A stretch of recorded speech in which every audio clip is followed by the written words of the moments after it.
we've got audio, and now we've got image. Very well, let us begin. Shabbat Shalom, my most esteemed friends, honorable judges, LBE tribe, as well as everyone else accompanying us. On this rather precious day of Shabbat, with a day that is absolutely brilliant. It's not cold, it's not hot, it's a cloudless sky. Today is, maybe you can't see because there's so many flowers, Shabbat the 19th of the year 5994 from creation. Today is February 7th of the year 2026, a very special day, February 7th, in which we shall study yet another chapter, although you may not see it here on the whiteboard, Wisdom Part 53. I'd like to begin by greeting those who have had a birthday, which are as follows. Francis Gobel Scott, Costa Rica. Daniel Alejandro Herrera, Colombia. Ainara Rebecca Salas Sanz, Costa Rica. Jessica Paola Lopez de la Cruz, Guatemala. Sariel Jared Aranda Castro, Chile. Lisette Mosha, Venezuela. Glenis Giovanna Ramirez, Colombia. Amber Iraira Catalan, Chile. And Juana Castillo from the de Cordero from the Dominican Republic. To each and every one of you, we wish you the best of blessings, many greetings, and may you have a very happy birthday, and may it be one of your very last ones here under this nefarious government of Babylon. We send you a great big hug on behalf of all of LVE. Today we've got a whole bunch of flowers.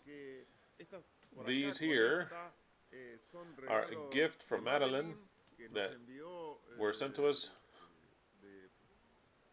in a way that is very loving for us to have flowers. This is from Madeline along with these, and also the entire bouquet along with those. And we've got for next Shabbat also, in which we shall have flowers, thanks to Madeline. So then many thanks, Madeline, for this precious, precious detail and gift. Many thanks, Madeline. Today, Leslie and I are on our 35th wedding anniversary. I was working on the car yesterday, and Leslie came along and said, "You know what, Christian? Why do we celebrate on the 10th, which would be a day later? We get married on the 7th. The 10th was the Adventist wedding, but our legal one is on the 10th. What are we celebrating? We should celebrate on the 7th, where we got legally married. It was a Wednesday, precisely today that it's the Shabbat, instead of the 10th. So then there was a plan change, precisely because I found it a good idea. Change of plan, saying, okay, I had to change all the gifts that I was going to give her, because it was all for today, this evening, or this whole Shabbat. So we're celebrating our anniversary, and I'll invite Leslie to come and present these gifts that we sent each other. And actually, I think it's very logical that today we're celebrating today, not the 10th, the 35 marvelous years that we've been married. So then, today is a very special day for us. And since we had planned to do something special for the following Shabbat, but actually we changed it to today. Precisely today, Ale had to make pizzas, so he brought pizzas. We're going to make pizzas. We'll finish making them here. So then we shall celebrate with pizza, my favorite pizza. So then it's perfect, the food is. And now I will invite my other me, Leslie, to come and present these gifts. And I'll share the chair with her. I didn't know I was going to speak today. Very happy anniversary. Happy anniversary. I love you, my love. I'd like to tell you that the flowers are so beautiful, both those as the ones that were brought today by the Martinez, and these flowers here. And in the video, you can see that they're very pale, but they're extraordinarily brilliant. And through the screen, you can see it that it's a lot more. It's a softer color through the camera, but the colors are better. So then we thank you that you have brought so many flowers, and also we look better in person. I believe so. I believe so. I think that we're cuter, we're younger. Yeah, that's right.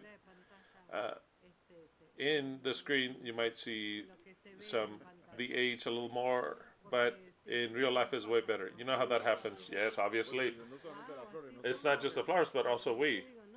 And I said, no, Chris, that's not how you look. You look a lot better in person. Of course, you look a lot better in person. Good thing I don't have to see you through a screen. So then we thank those who have, especially those who have sent us comments. I wanted to make the invitation yesterday. Well, I made the invitation, and I wanted to make reference that on the 7th would coincide with this Shabbat. So then I'd like to make a reference that we actually got married on a February 7th in the morning, and we went to the office where you get your wedding permit, and there was Sandra and a friend of Christian that were witnesses of this beautiful union, Fernando, and also they also got married. But I wanted to make reference to that augmentation because it coincided with this Shabbat.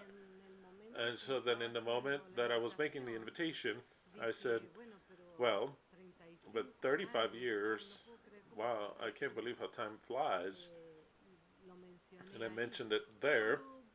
And when I tried to put a picture in reference to that 35 years past, that's when I noticed that I had been married on the 10th by the church, and I renounced that church. We renounced the Adventist church completely. So then I said, well, I am commemorating about the blessing of that church. So then, well, I wanted to share that with you. And actually, our union was actually a 7th. So then, February 7th. So then it was very spontaneous. I already had a gift. So then this gift that I gave Christian, a new mate for his collection. He really likes the ones that are of Boca, and he has his favorite one. I gave him this little mate before the World Cup that's starting. So then, spontaneously like that, and all of a sudden, it is how we celebrate it. Our anniversary last night. And we made it be known unto you. And so also the Martinez here brought us some gifts because they saw the invitation. Surprise invitation. All of a sudden that I had published, and they brought everything to be able to celebrate it today, and we'll celebrate it along with them. Unfortunately, the whole Robledo lineage won't be here, and we appreciate them a lot. Especially, I wanted to thank you also. That maybe it has been for you also a bit of a shock, a bit of a shocker, a surprise, and yet you have sent greetings and comments, all of your love.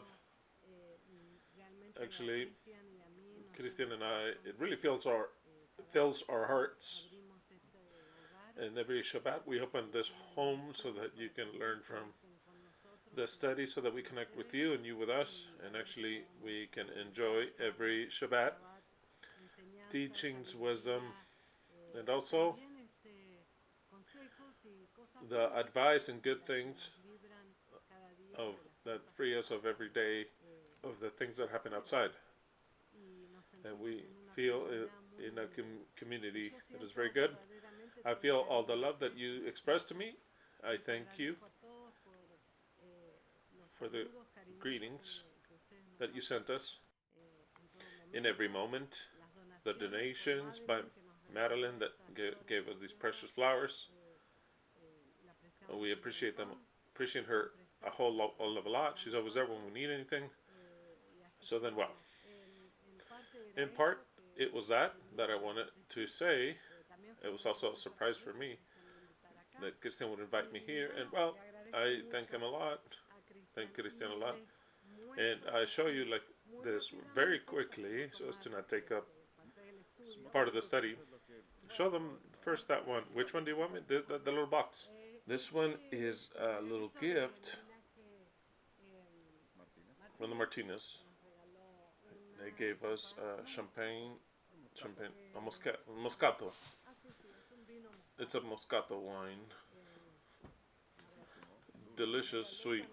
They also gave us a portrait that says, let's see what it says right here.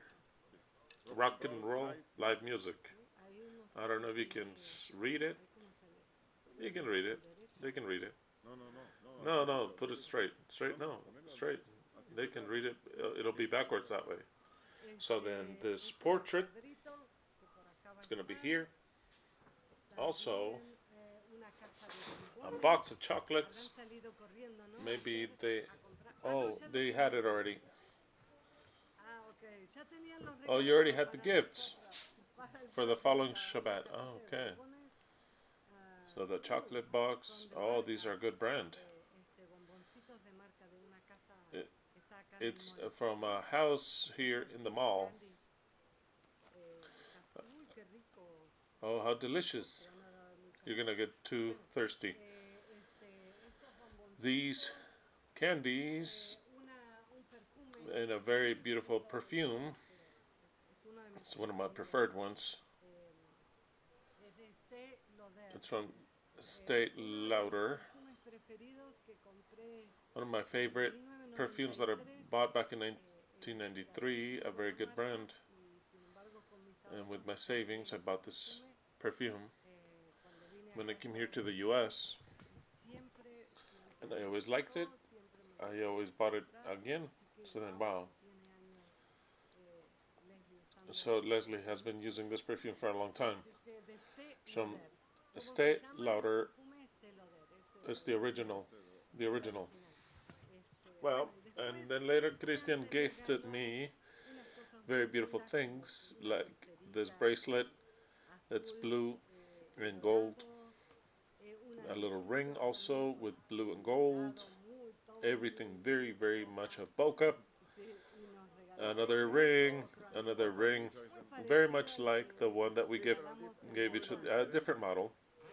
Yes, and a pin, a bokeh pin also, and something very special, which I share with all of you. You already know that we are a very soccer lineage, soccer inclined lineage, and now we have the jersey of Lanús. Jersey of Lanús. Wow. And it was difficult for him to get. Yeah, it's not common here.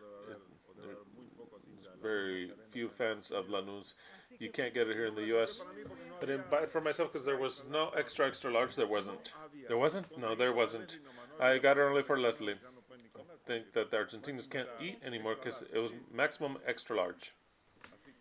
So then, well, these were the beautiful gifts. Also, Christian gave me a beautiful perfume, which I didn't have. Very beautiful. What's this called here? Billie Eilish. Billie Eilish. This is number 3. I gave her number 1, number 2, and this is number 3. Very a perfume. This is number 3 one. Well, these were the gifts that we got, aside from a delicious cake that yesterday. And also, we had a very good time. We thank you once again. In my behalf and Christian as well, you already know, when we commemorate something or we congratulate for the birthdays to all of you. Christian congratulates you too with words. And also I'd like to say that we thank you for all the greetings, your recognitions, and all of the effort, because actually your comments and your messages give me strength. They give me strength to both of us. They make us feel loved, cared for, and that's also in a couple. They could have told you, I love you sometime, but if they don't remind you every day, it's like subconsciously your mind. Our mind constantly lives in the present, and we need that reinforcement, just like the plants, the flowers, they always need regularly water, right? Nutrients as well. Well, I'll leave you in the hands of Christian, who will give you a precious and spectacular study. A very happy anniversary. I love you. Thank you. I love you too. Yay!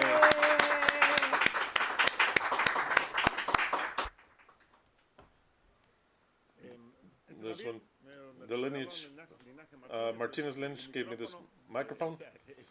It's kind of like a little statue that's a microphone. It's spectacular. It's very beautiful. So then, well, we'll place this here so as to not cover it too much. This one here. Let's see how you can see this here. Close this here before the cat comes and starts to smell the candy, just in case that I need. The holy what? The Holy Bible? In case I need it? Okay, perfect. This one's excellent. This is going to be out of here. I'll leave the mate. Leslie also gave me this little heart. Put it above the mate. What a beautiful little heart. I mean, it's so cute.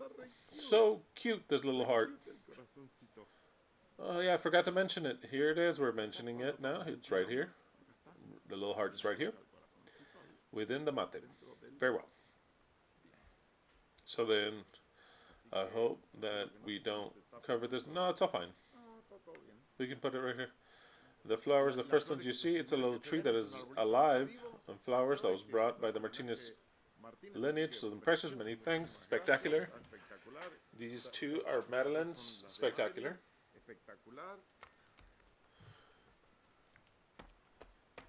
And here we can begin our study of today. Let's see if we can see everything today. You can hear me well. You've been in the presence of my most beautiful, beloved wife, 35 years married, a fabulous experience,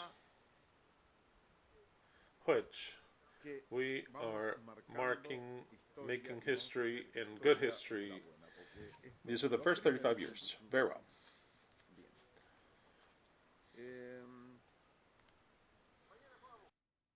Tomorrow Boca plays. Our players are injured.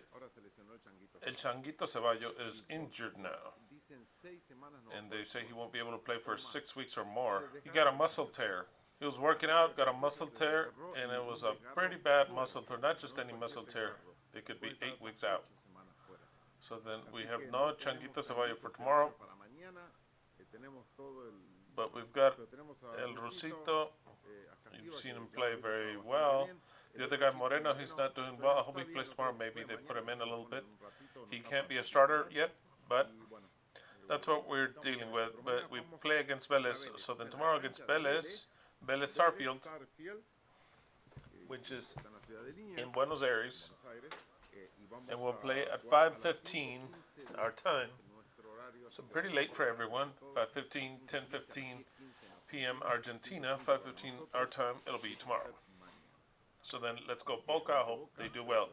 Shemah Israel, YHWH Eloheinu, YHWH Ekhad. Hear, O Israel, Yahweh, our Elohim, Yahweh one is. This is the base to understand anything in Scripture. Invitational text. Proverbs 4:7. I doubted what text to use because I liked so many texts, at least 3 texts of chapter 4 of Proverbs.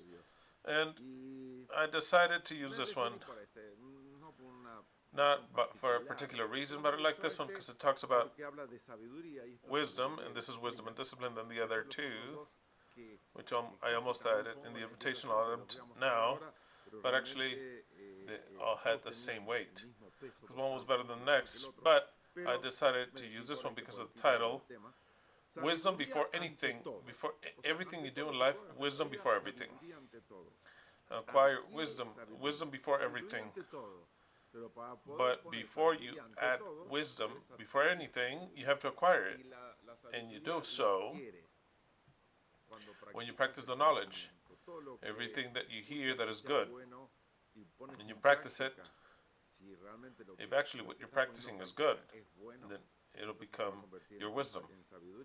And upon all of your possessions, acquire intelligence. And the intelligence, so you understand it in one way or another, it's not exactly, maybe it's wider than that, but intelligence is the capacity. So then we've got knowledge, which is information, which is what you hear, what you see, what you experience. Wisdom, when you apply that in real life, and when you apply that, you exercise intelligence, and the intelligence is something that can be expended. It is like muscle capacity. I've explained that already. We've got three things. The people that are intelligent, very intelligent, because they have practiced a lot. Their brain muscle, per se. So then I understand that when you're born, you have a certain capacity of intelligence because of how you were formed. But then when it's just like some people are stronger than others, but that can be developed. That's what's beautiful. It's not that it's limited with the intelligence that you were born with. No, it can be developed. How is it developed? By obtaining more knowledge, turning it into wisdom. It's like the intelligence is expanding.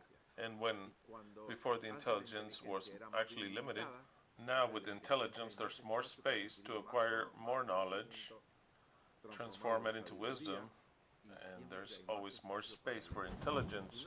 If you don't develop that, then the intelligence is left useless.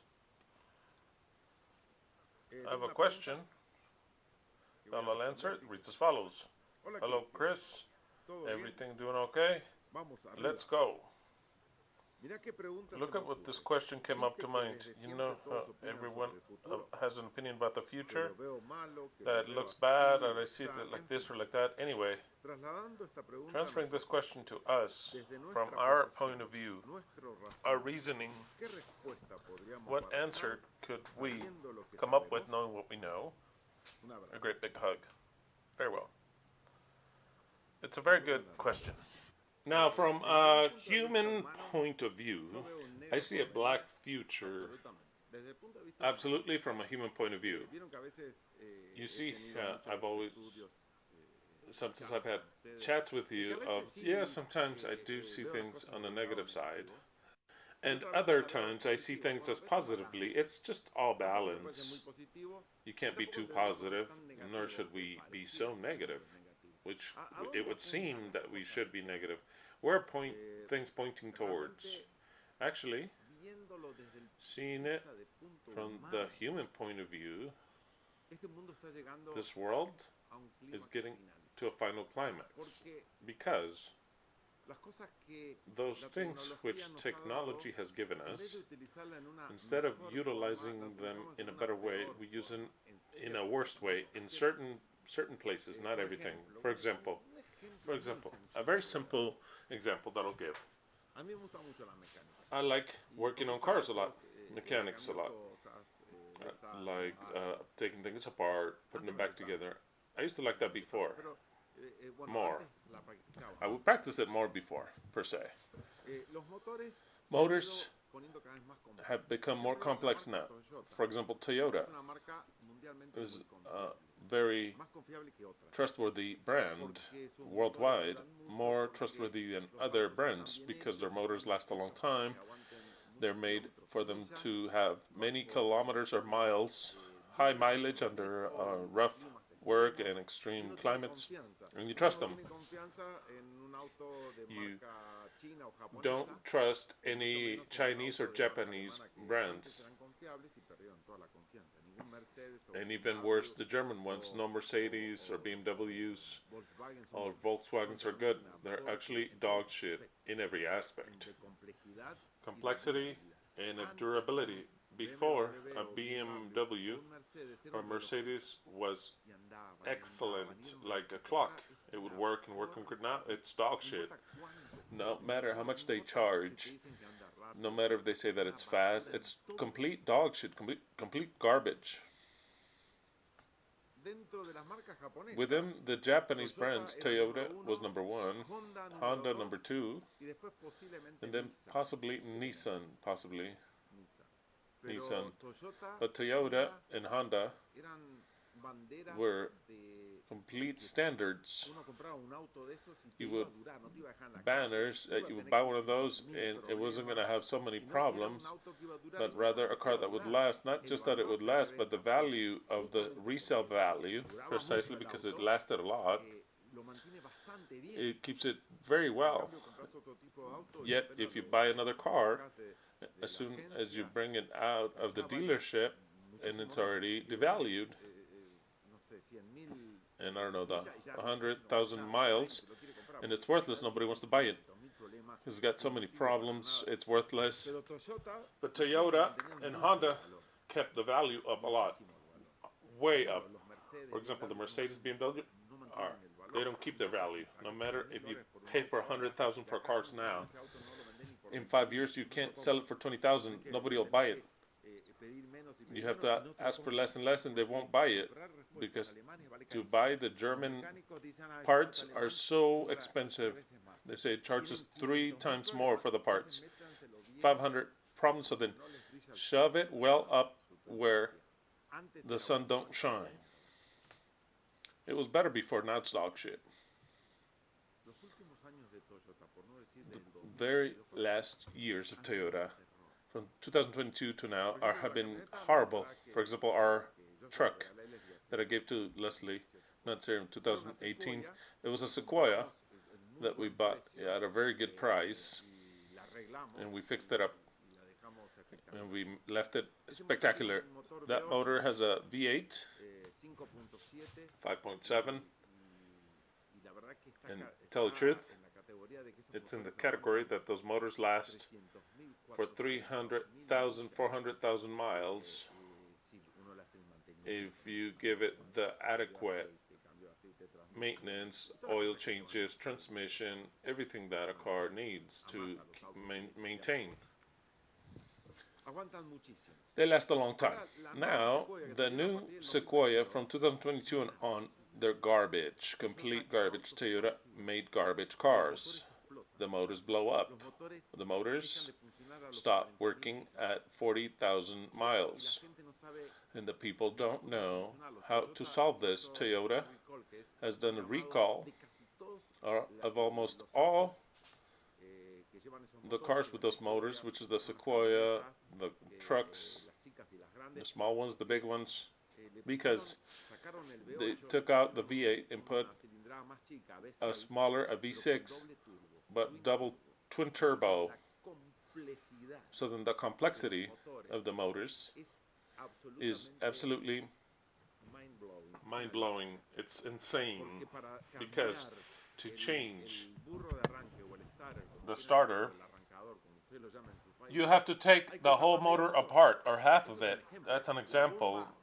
The water pump that sometimes has problems, half the motor has to be taken apart. Things that are used to be metal before now are made plastic. And to end up fucking it up, since the turbos cause so much heat, they've added up to 4. How do you call these things? I forgot the name. Radiators. Even 4 radiators. So then you open up the hood and it's all these hoses all over the places. You can't put your hand in to change something simple. So the plugs. You used to be able to change the spark plugs yourself. Now you can't, because you have to take apart 500,000 things and they can break because they're plastic. Before, what the owner used to do, the homeowner that liked to do mechanics, he would do all the maintenance. Now I'd say no. The transmission oil, you can't change it. Yesterday there used to be something to measure it. Now you can't measure it. It's sealed. You need special tools, like I do, to extract the oil and pump it. But it's not something. But to put it to a level, you need a computer to read, and then to turn it on and to read the temperature of the transmission. It has to be precisely 104 to 114 degrees. To then open up an orifice to purge a little bit. If it's way too much or way too little, it'll break. But all those things before used to be simple, that you could just measure it before. If it was cold, there was a line. If it was hot, they haven't done that anymore. They took out what was simple, what we could do, and they made it something filthy. So Toyota really fucked up. They really fucked off, along with everyone else. Because even the techs, let me tell you, Toyota lied by design. Why do I know all this? Because when I have free time, I start watching all these channels in English where they take apart the motor piece by piece and they explain precisely. They dissect it if it failed. For example, what do you call when they do this to the dead? An autopsy? They do a motor autopsy. So then tell you exactly what failed. And Toyota is failing at 40,000 miles. Their motors are. And what this year they did, or last year, they took all the motors, they replaced them. Those were under warranty. And they don't allow for the mechanics to see them because they said no, because there was a mistake and we left certain metals without cleaning when we made the motor. It's a lie. It's all a lie. It's an engineering problem. It was misengineered. How would we call it? It's that it's over-designed. We went from a simplicity. When you like to do mechanic work, you like how things work, it could become more complex, but not to a point where the complexity becomes stupid. When complexity becomes stupid in the cars, it's no longer something pleasant to work in. Because instead of having one sensor, it has 100 sensors, and if that one fails, the car doesn't work anymore. And no one understands it, and you have to take it to the dealership. The original one. It's so expensive for them to work on it. So then, this is an example I'm telling you. Why are the cars so complex now? For what reason? Why do they last less? Because the government has taken measures that are extreme, that a car has to, because of the cylinders, it has to last so many kilometers per gallon, miles per gallon. Has to give so much mileage.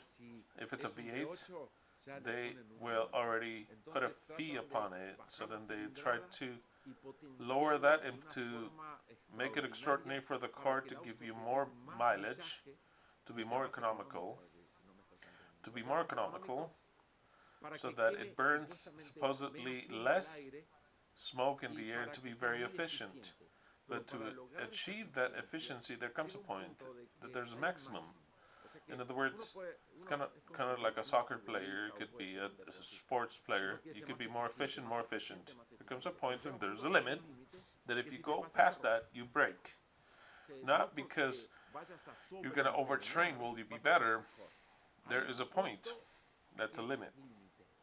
Which, if you get to that limit point, you cannot go past that, because if you go past that, you get injured, or you are no longer as fast as you were, or with the stress that you had. Imagine a soccer player, he wants to be stronger, and he wants to lift weights and weights. Will it work for him? No, it won't work for him. So technology is the same thing. In a car, even if we want to make it more and more economical, and we add hybrid systems, which are dog shit, literal dog shit. It's all deceit. You know what the deceit is? It's of the government, because the government obligates the car makers, saying you have to do it like this. They have no other option than to get to the specifications that the governments do. So then, when everything could be, like a V8 could be a lot better than any 6-cylinder and turbo and extremely turbo or supercharged. A V8 is a lot better. because it ends up charging practically the same thing, a little bit more, but it lasts longer. But the government doesn't care. I think they do care. I think that behind this, there's a plan. The plan is to empower the population. In the year 2000, I went to the Nissan dealer one time, and I brought a 0-kilometer truck to Leslie. I said, "Here, I'll give this to you, a 2000 extra cab." It was worth $12,000. I got it out of the dealership with 7 miles and took it to Leslie and said, look at what I bought you. Year exactly 2000. If I'm going to buy a Nissan now, they're no lower than 40,000 to 50,000, and they're dog shit compared with the ones that I bought. So then, how did it change from 2000 until now? Well, it changed in the complexity. The complexity thereof is not better. The complexity is not better. And certain things, yes. Suppose it's like in a computer that they make it faster, more efficient. It breaks, I throw it away and I buy another one. In the cars where you put a lot of money, you can't be saying, if it breaks, I'll put $15,000 to a new transmission, or the motor breaks and they say, now you have to repair it. It's crazy, it's insane. But we live in a world that it's insane. The government's pressure for the companies that make these cars, for the car makers, they want them to be more efficient to a level way past what's possible. That is what we see now. The company's about to go broke, all of them, because they make dog shit cars. To top it off, to save more on gas, they have invented the zero viscosity. All of the oil cars, they start with a number, and they have a V and then a different number. The cars generally, they all come with 0W10 or 0W15 or 0W20. Usually, what does it mean, 0WB? Well, 0 means that in winter, the W is winter, that motor has the zero viscosity. In other words, nothing per se. Within what's viscosity of oil, zero viscosity. Now in winter, when it's very cold, they say when you start up the car, the oil is so light that it can go up quickly, and it can go up without making the motor work without oil. That's when the cold starts. That's when the car gets. Also, when you ask too much of the cars, but first of all is when you start it. That's when you start it, because the oil starts to slide once again through all the pressure that it's had of oil, and once again the container starts to go. So then when the hours pass and it gets cold, you start it up, and what's left of the oil is what you have until the water pump, you inject it again. For those that don't understand about mechanics, it's all a fabulous art of how man has made up. They can make a car work and make it used for thousands of kilometers. I know that maybe you really don't care at all how it works, but it'd be good for everyone to always know about everything. That's my idea. Oh yes, I was forgetting. Said gave us another cheese, an enormous one. Argentinian cheese, right, good thing. Good thing you let me remember. Thank you, Said. I thank you through email about the cheese. What fabulous. It's incredible. Best cheese in the world.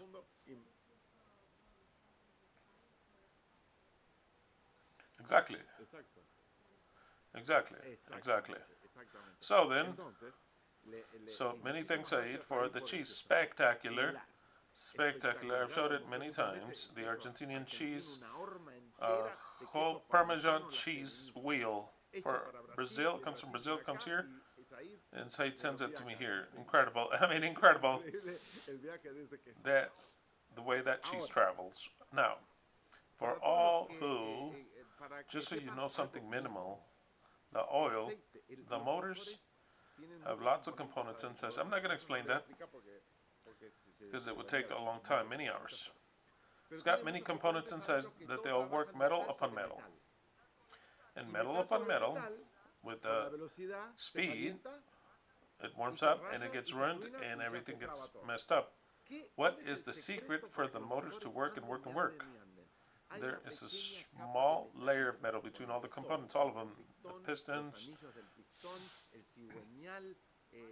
the valves, the rods, all those things that the motor has, which is a marvelous ingenuity. I mean, that's why I marvel, because I am marveled to the things that man does, but every metal thing that they do, metal against metal, there is a distance that is oil. So then, never is metal touches metal, ever. Believe it or not, in the moment in which metal touches a real metal, it breaks and it no longer works. So then all the contacts of metal with metal are a ghost came in. Stronger. All the metal contacts, there is a small oil. That's why it's so important to change the oil of a car. If you have a car, I saw how to take a car apart of a person that bought a Honda, 35,000 miles. They didn't change the oil because they didn't know. And I said, wow, that's incredible, incredible. So then, it's so important, record this, it's so important, changing the oil in a car. If you use synthetic oil, the new ones, it's every 5,000 miles. Not just the oil, but the filter. That's a rule. It's a rule. Many people change the oil and they could care less about the filter. No. If you change the oil, change the filter. Because the filter gets filled with small metals in which it gets absorbed. If it's regular oil, not the new ones, which are synthetic, which are those based on petroleum, every 3,000 miles. I'm talking about miles. You translate it, I'm talking to miles. But the synthetic oils, every 5,000 miles. Now, if you have a car, don't add the cheapest oil. That makes you be the cheap person. Add this best oil you can add. There are very expensive oils, like tons of they have to buy through online, and there are oils that are actually good. The best oil that exists in the market within the regular price is called Pennzoil Platinum, Ultra Platinum. For example, did you know that? Maybe you didn't. Maybe you thought that Mobil 1 is the best. No, the best is Pennzoil Ultra Platinum. It's more expensive than the others. Yes, it is more expensive. But you say, no, I'm going to save. That's how people are. You start becoming like a rat. They say, it's my car. It'll work the same way. Instead of 5,000, I'll stretch it to 10,000. And when I change it, I won't change the filter. And then miles pass, and so I'll have to change the oil next week. As if it were, as if the motor were not going to make a mistake. We have to actually be very precise in everything in our life. This is wisdom and discipline. I'm teaching you mechanics today. Always change the oil in the time of 5,000 miles or before, but not afterwards. And don't buy any oil. Buy the best oil that you can. And the filter, the best you can. Why? Because it's the life of your car. Today, we shall study, or read at least a text, that is called, above all things, take care of the heart. And I'm telling you, in the car, above all things, take care of the motor. And the motor works through the blood, and the blood is the oil. How many times have we been cheap in adding any oil? Nah. It'll be 1,000 more miles before it needs it. I forgot about... You have to have a book that you start to annotate everything that you do. Oil change, if you don't use it a lot, you have to do it every 6 months. Why? Because it gets degraded. But since you don't see it until all the motor problems start to happen, that's not the problem. The thing is that in the coating of the oil, we have a number, a W, and another number. So then all of the oils, everything for the U.S., for example, of the cores are in 0W. It could be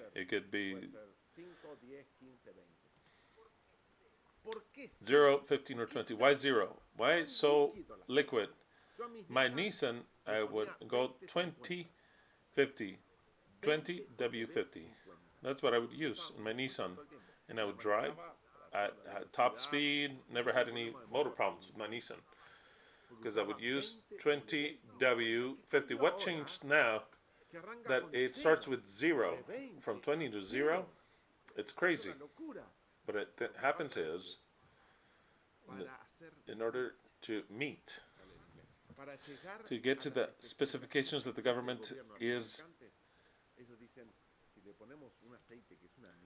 asking the car makers, they say if we do an extremely liquid thing, of course it's not going to work. The thing is that causes for that to be a little less viscosity, so then the motor costs less to turn, and we could care less if at high temperature the motor gets ruined, doesn't matter, but I measure, and it spends less gas because the motor, when it uses a more liquid oil, it costs less to turn.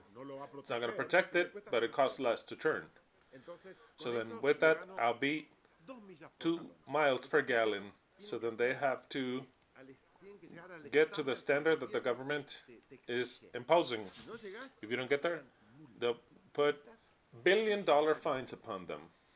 So then, whose is the problem? The government or the car makers? Problem is the government.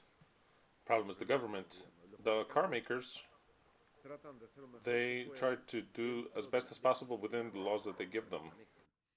So then, what do we have to do if your car says that it drives with 0? I advise you to change the oil and never again in your fucking life put 0. Put 530, just like that, 5W30. So if your motor says 0W10 or 20 or 15, don't ever use this again, because I'm telling you, you use 5, at least 5W30. No matter what new car you have, no matter what it says 020, use only 020. If you use that, it'll last just a short time and always have problems. Change it to 530, and your car will be like never before, no matter what the car maker says. You can use 540 even in certain zones, and you overuse it. Don't use 0, use 5. At least 5. Number 5 is thicker and it protects it a lot better. There's a whole of a different. And you can buy some good oil, like the one that I just told you. Like the one I just told you, use that. What do you mean the zones? 540, if you live in Miami or in California, that's always hot. 540 is good. But I would say, if a truck, 540.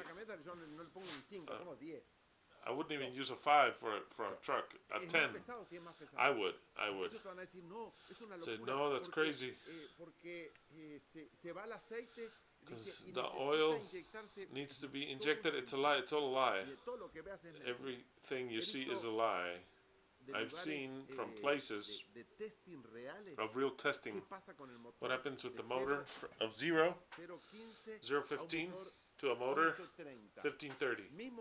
Same motor, they're the same circumstances for 10,000 miles. They put it apart, take it apart, and they show you how the motor is inside. They said no, because it's cold and it's 0. That's a lie. You need at least 5, not 0. 0 is garbage, but it's only, they do it for your car to break down.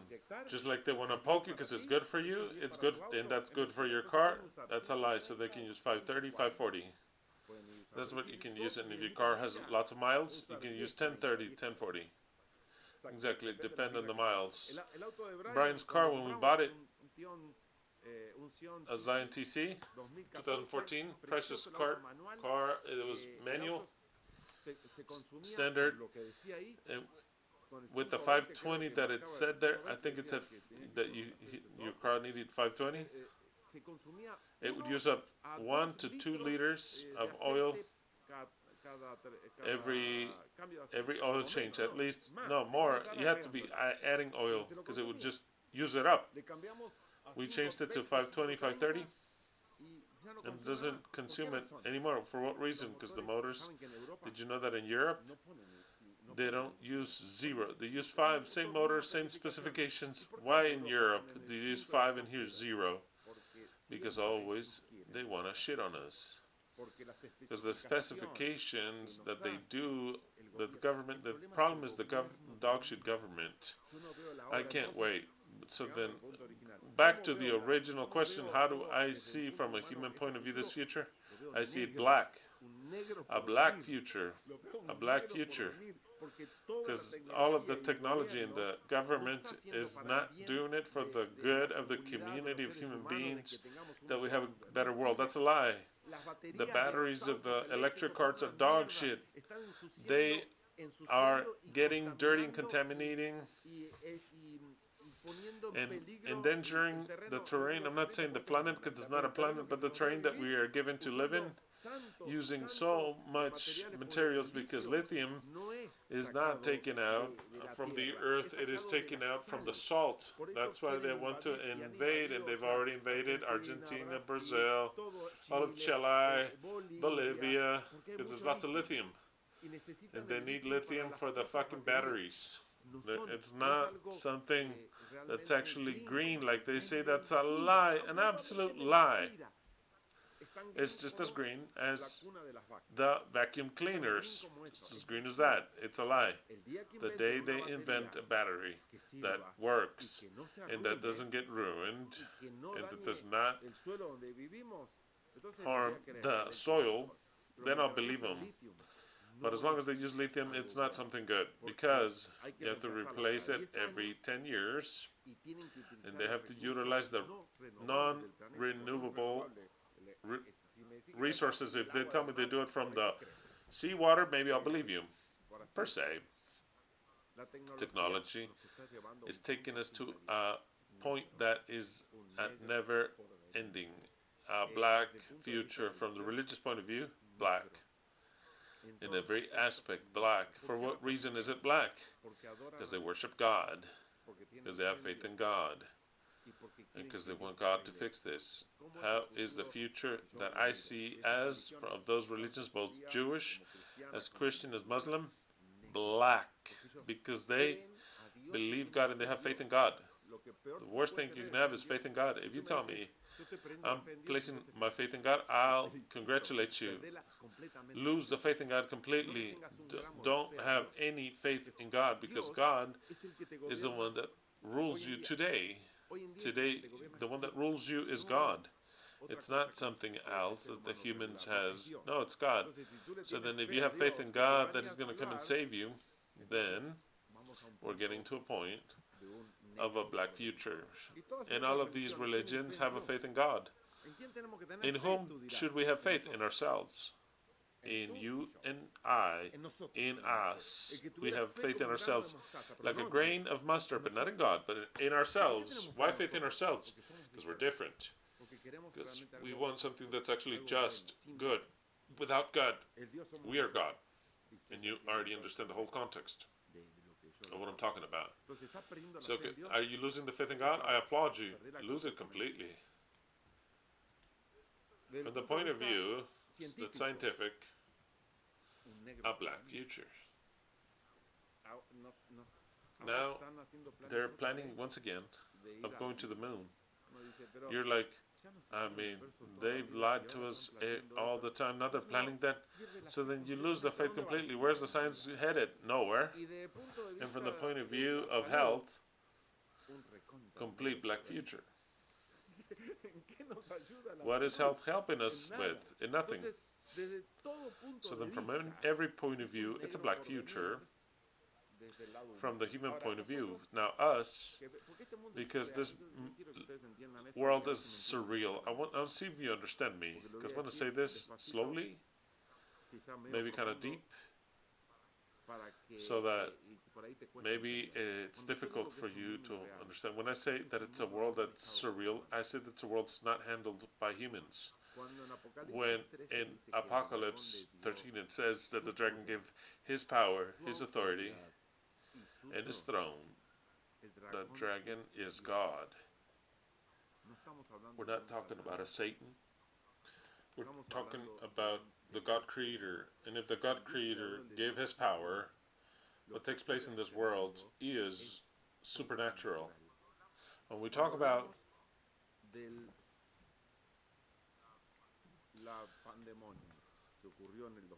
the demon panda that happened, if you stop to think, there can't be a group of human beings that after the curtains they get together. They're like, what are we going to do? Let's plan to do this with that president because we're a secret society. What are we going to do? Well, let's plan to deceive the whole world. And they start and make news that, and they're all going to add up. They're going to sign up. Yeah, they're all going to sign up. If you stop to think, taking out the stupid shit that we think about, it's impossible that a human level, they can orchestrate that movement. It's impossible. Because humans, we don't obey each other. That about that the lineages come from hundreds of years and the fathers are obedient to their children. The Rothschild, there are certain things that cannot be possible if it weren't due to a supernatural power. David could not have a son, a decent son. He had one. That was Solomon. Solomon couldn't have a decent son.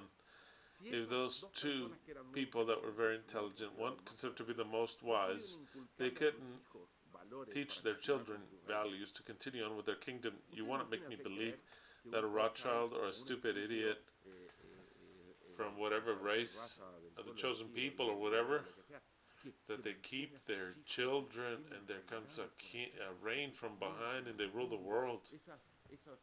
The secret societies, it's all a lie. It's a lie. It's not human power. It's divine power. Everything that happened during the Cup of Wine 2019, it was orchestrated by the Creator.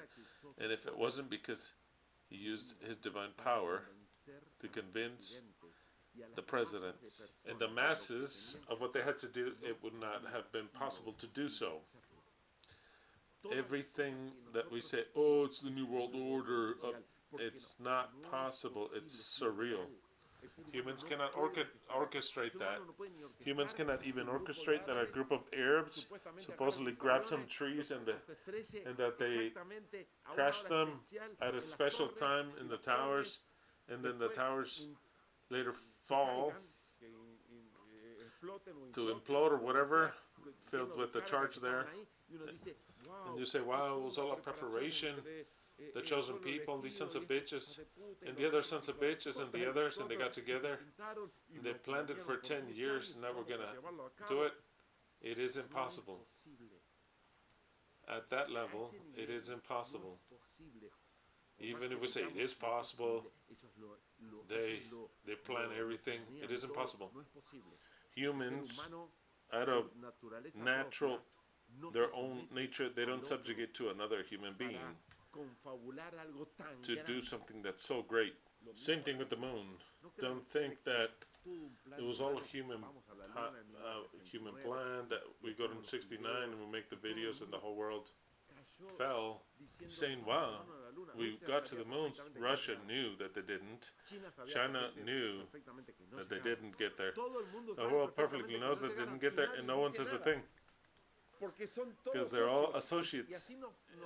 And that is how our mind calms down and says, oh, they're all associates, the New World Order. They're all the same Masons and this and that, the Illuminati and this and that, because they're characters of this race or this legion, and they're walkers of the Red Sea, the chosen people, and they love each other, they shut each other up. No, it's not possible.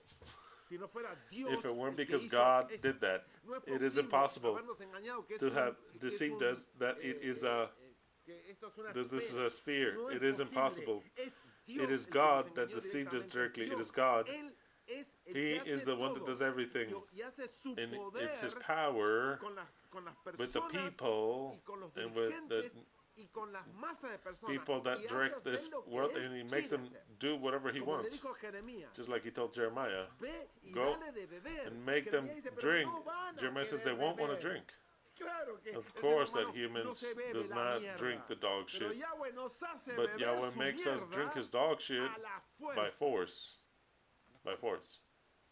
I want you to understand my point, or else we're like the rest, the conspiracy theories, that the Masons, the Illuminati, the Jews. No. It's all minions of the mastermind that utilizes power. Not normal. Divine power. Because Revelation 13 says that the dragon gave his power.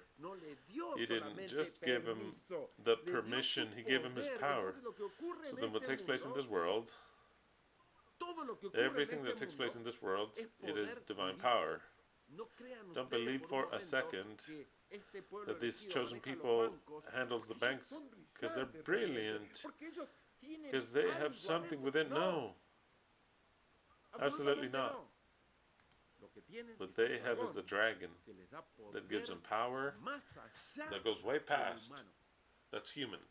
It is something that makes you sick. The more you notice about the condition of this world, the more you notice that this cannot be real. That's what I'm referring to as real. It's not real. It's not real.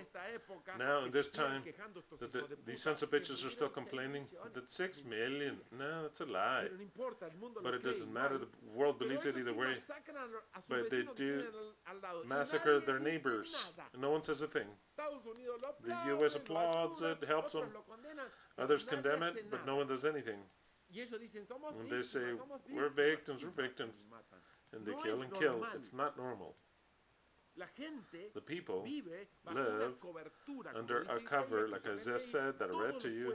All the peoples, all of the nations, we live under a cover. That cover is a supernatural cover of Yahweh. It superfies the human beings, and He does what He wants with the human beings. That is why we should not even care what happens.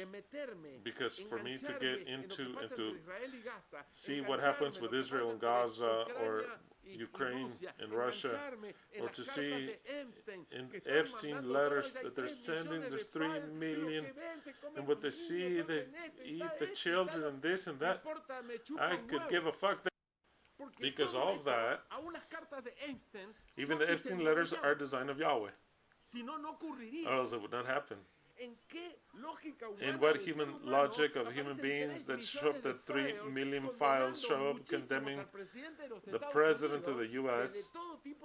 of all types of things? I'm talking about things that you cannot mention. And the guy's still a president. Nothing happens. Nothing happens. No matter what they say. We live in a world that is not real, and if we words in what's going on, it hurts us. We enter into their game. So then what should we do? It is Yahweh's work. It's the work of Yahweh. Like also, it was not normal for the deluge to happen.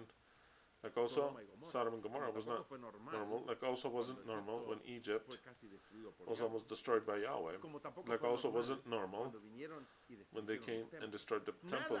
Nothing abnormal. What makes you think of what takes place today is because it is our work. If Yahweh weren't ruling this world, absolutely, we would make a better world. I'm telling to you right now. We could have wars, we could kill each other, but then a unity comes up amongst us because no one's controlling us for evil or giving power to a certain group for evil. So then there would be a balance. sense, and there would be a real improvement in the world. Why does the world not improve? Because the Spirit of Yahweh is dealing with man. Like he says, my spirit will deal with man for 6,000 years. Then I'll retire. That is the problem. So we have a black future. From this point of view that's dominated, it's super black. The future is the greatest son of a bitch of all the times that you have ever known in your life is ruling over us. But also from the point of view that I see, it is also the most brilliant future because we know that it'll end. Even if it's by faith, we know that it'll end because the way I see that Yahweh acts, and I've seen it prophesied, that the dragon gave power to the beast, gave his throne and authority. He does what he wants in a supernatural manner. We don't have any defenses. We have a cover that the world is stupefied and cannot be awakened now. They cannot be awakened. That gives me faith that if that was true, because I see it and it's being true, then things that are not normal are happening. Nothing is normal. You cannot deceive all of the human beings saying that we went to the moon when it's obvious we did not go to the moon. You see the images, it's obvious that we did not go. So it's that we cannot get to anywhere, but the people believe it. Very few people start to doubt because it is way too obvious. I mean, who believes it? Because it's the official food of NASA. Why? Because God uses NASA in a supernatural way. Or else, if he were to take that divine power away, then the people would awaken. The people are under a spell, hypnotized by Yahweh, or else it could not work. What works? It could not work. No demon, panda would ever have listened to them, or any crab, or any impossible little tiny things that you cannot see. They would not even care about anything. But that's why the world, man is not to blame. That's why I defend man, because man is deceived. Man has been deceived through all of the possible aspects. So then, I'm sure that Yahweh will end his reign. He will end it because if he executed it the way he said he would, with an inconceivable wickedness, using his power, just his power, then have the pure surety that he'll end it also. So then from the human point of view, this is a black future. Now from the point of view of the eternal truth, we have a brilliant, magnificent future, because man will rule man, and he will take from above himself the dragon, who covered with dense darkness, exactly like he told Isaiah, harden their hearts so that they do not understand anything, for them to be stupid, close their eyes so that they can't see, for them to be blind, and close their ears for them not to hear, to be deaf. That has been fulfilled to the letter up until today. Man is stupid. They cannot see, they cannot hear, and they obey blindly to the beast, and the beast is the creator. But we, by his design, because or else we would not understand what we understand, by his design, we can see at least something, we can hear, and we can understand. That's already a miracle in itself. Do I thank him for it? No, because it's shameful for the whole rest that does not see and is stupefied. It's very shameful. I do not thank him. But in his design, in his own design, he made us see. And that for me is also what gives me faith that our future is brilliant. Or else why do we see? It makes no sense that we see.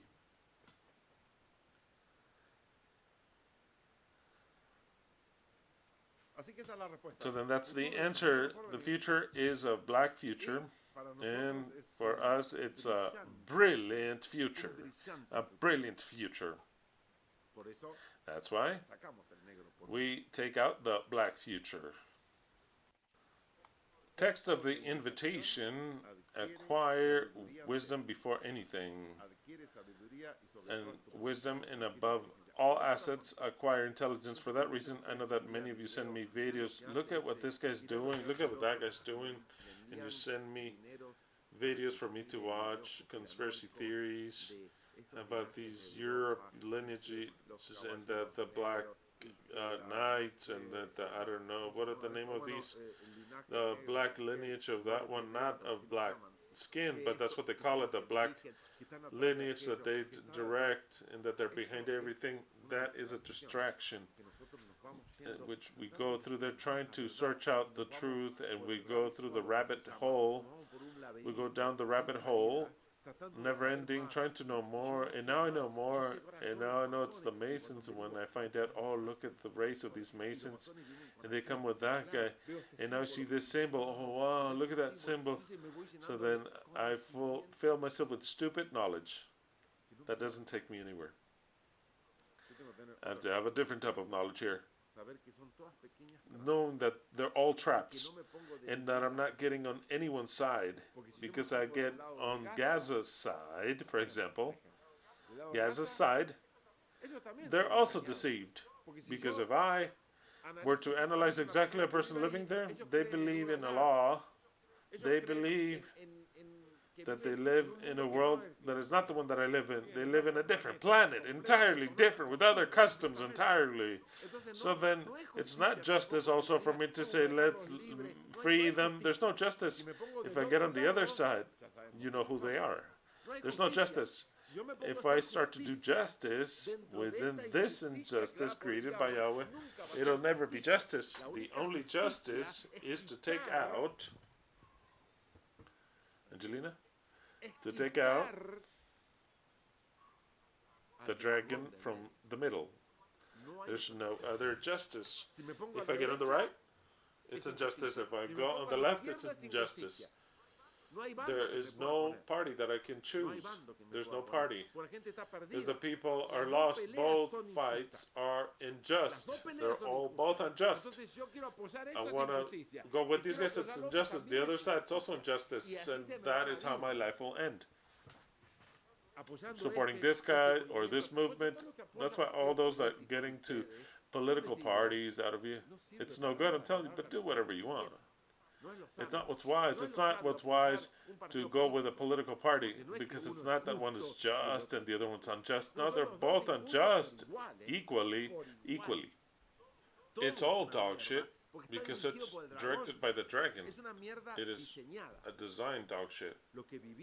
Those of us who live this could be a lot better, and it will blow your mind of how better this could be. But it isn't. It isn't. But it's by design that it's not. It's not because we want to make more money, and so then this guy wants to make more money, and he pressures them to obstruct them, and you're not going to have anything and be happy. That is what the guy above invents. Is the manipulation that he does of them and they of us. Just like when Yeshua, who was Yahweh, lying that he was a human and Messiah when he was not. He was a creator. He looked at Pilate and said, I mean, don't you see that the only reason you rule is because the power is given to you from above? What more proof do you want? Yeah, we tell Pilate, you idiot, you fucking idiot. If you're ruling, it is not because you're intelligent or you're Roman or you've been lucky. No. It is because the one above you placed you there. And if he didn't want to place you, he would take you out with a kick in your ass quickly. And it'll suck a ball for him. A divine egg. If we don't understand those simple things in life, why did every ruler rule? Why? Because he places them, because it's his world. It's a sub-reality. Nothing's real. Nothing's real. It's not that the humans are like this or like that. It's not real. The only thing that's real is our lives, and that we move in this. The rest, the news, they can suck a ball because it's the plays that he plays. It's not that I'm trying to make you with a cold mind. No. I want you to understand that the one that guides it all is Him. The one that takes us to the lies is Him. Every time we say how evil as human beings, look at this people, the sacred people, look at these sons of bitches, how they, no. They're just obedient minions of His. That, of course, they're the ones that place their faces. The other one doesn't do it. The other one is worship. That's why it says they worship the dragon. To top it off, on top of being the dragon behind the scenes, what do the people do? They worship and God, we love you. We want justice. What justice? God is the one that rules it all. Thank God for your death, your family member's death, and everything that you're going through. Everything wrong in this world, thank God for it. He has caused it to happen that way. There is nothing that escapes His power. He designs it, makes it happen, but the whole world worships the dragon. And those who do not recognize that God exists also are no good, because they say God does not exist. He's no good. Who are the only ones that see reality? It is us that see the God, we accept the God creator, and we know that He rules everything. And He rules it for 6,000 years. So then the world, although now we see it as black, horrible, without an exit, we look forward because the future is brilliant and it's ours. Proverbs 3. I was going to read, what time is it? It's 1:20. I'm going to leave you quickly. I want to eat pizza. I want to eat pizza. I was going to read chapter 3 once again because, oh well, we've studied it already, but I like reading it again because then we just studied it once. So then read a little bit of number 4. You've learned many things today. Don't use 0 oil. Use at least 5 or 530. That would be the perfect oil.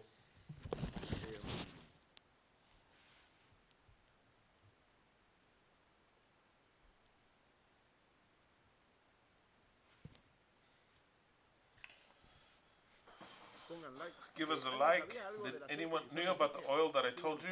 Or are you still using 0? How many people use 0 here? Tell them 0. All of you use 0. Yeah. And in chat, how many use 0? Because they see it says use 0. And we use 0. As of course, who's going to know more than the manufacturer?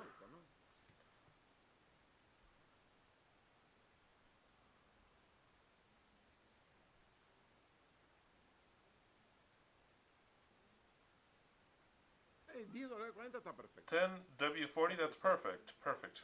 Yeah, 1040, I will 2050, once and for all, right away. From the get-go, I never had any problems with my Nissans, and I was pretty harsh with the cars, per se.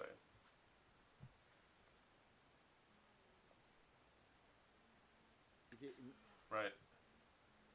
Don't be so animals. I'm saying either 0 or 2050. No, I told you which one. Don't be extremist. I said 530. 530 and start to see the difference is 530. Your car will thank you with 530. 530. Every 5,000 miles. Synthetic oil. Regular oil is every 3,000 miles. How much is 3,000 miles? Just imagine that the platinum that I told you, the ultra platinum, that oil is good. I think up until, it says until 20,000 miles, but I don't care. I think it says it's good. You can change it every 10,000 miles. Every 10,000 miles. 5,000, doesn't matter. You have to protect it. Protect the motor. Very well. Now you know something. Now you know something about cars. About keeping up the car. Very well. Proverbs chapter 4. Hear, ye children, the instruction of a father, and attend to know understanding. Well, what does your car say? Because if your car says 10, don't use 5. What does the car say? What does it say? That's what I say. All the ones that use 0, change it to 5.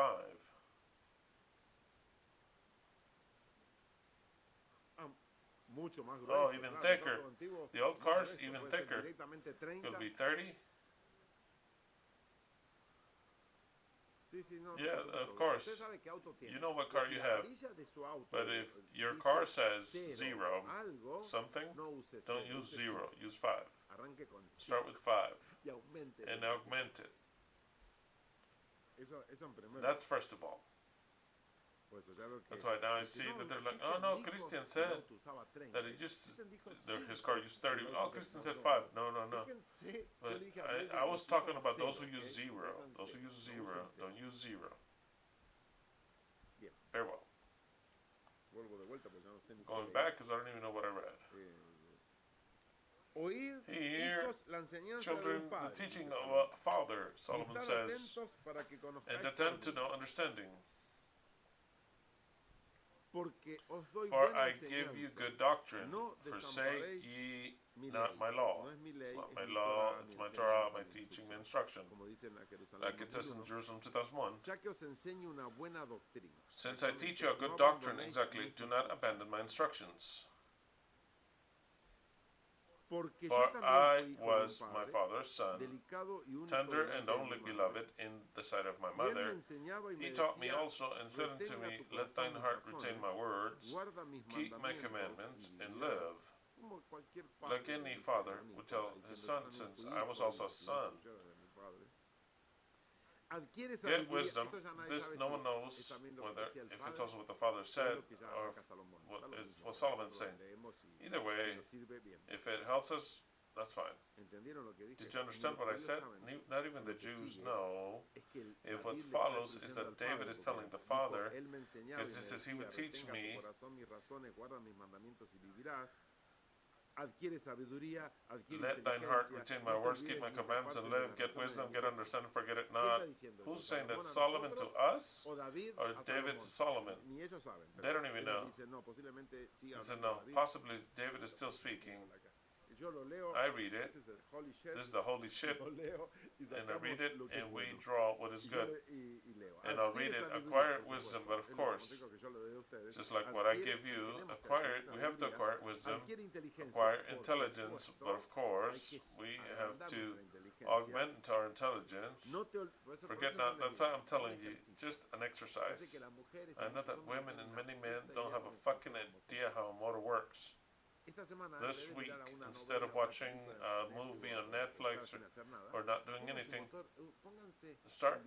go to YouTube and watch, just to watch, with the most attention, how a motor works, a gas motor works. Why does it say that what it says?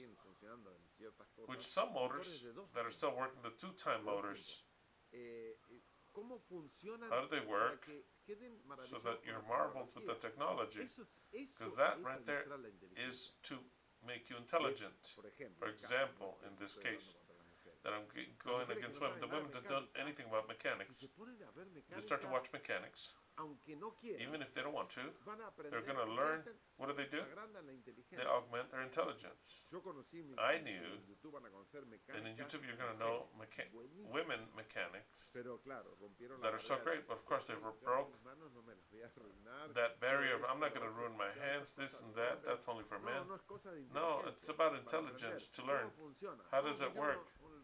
How does a refrigerator work? The refrigerator, do you know how it works? Why does it get cold? If we were in this world without anything and they take all the refrigerators out, do you think that we do? I remember how it worked. Let's do this. How many of you would be able to make a refrigerator out of nothing?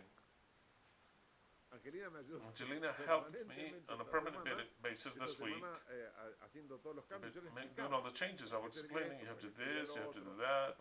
What happens if we place this in the brakes and we don't adjust it? That is necessary because a small mistake in mechanics, it's a recipe for disaster.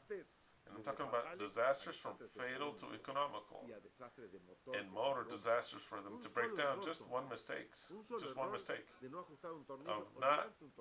of leaving something loose, not placing something correctly, for it to destroy without placing that it could happen something to do that you destroy thousands of dollars. That later you say, oh, I got into mechanics, I did something stupid.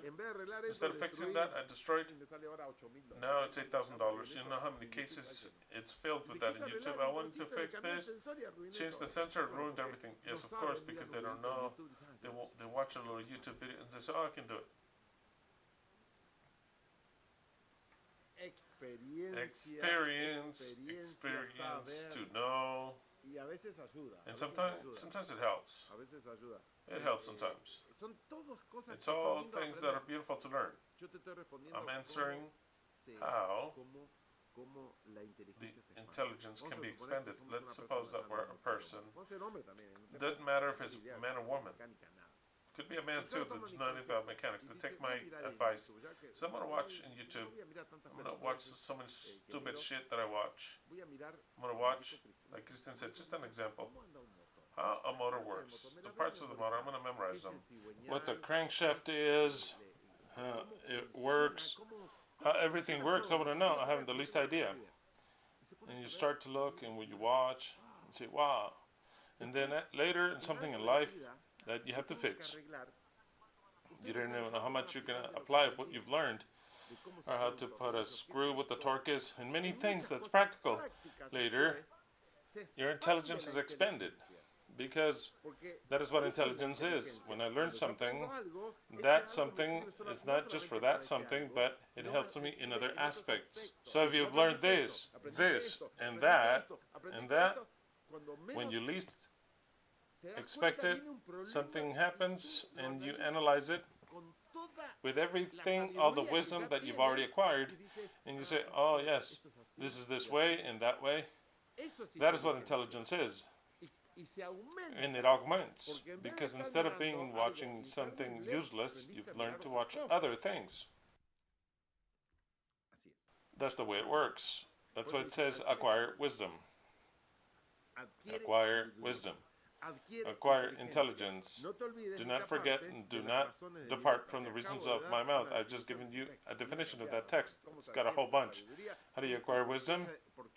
And why your intelligence is expanded for reason. Is it necessary that we should know some sort of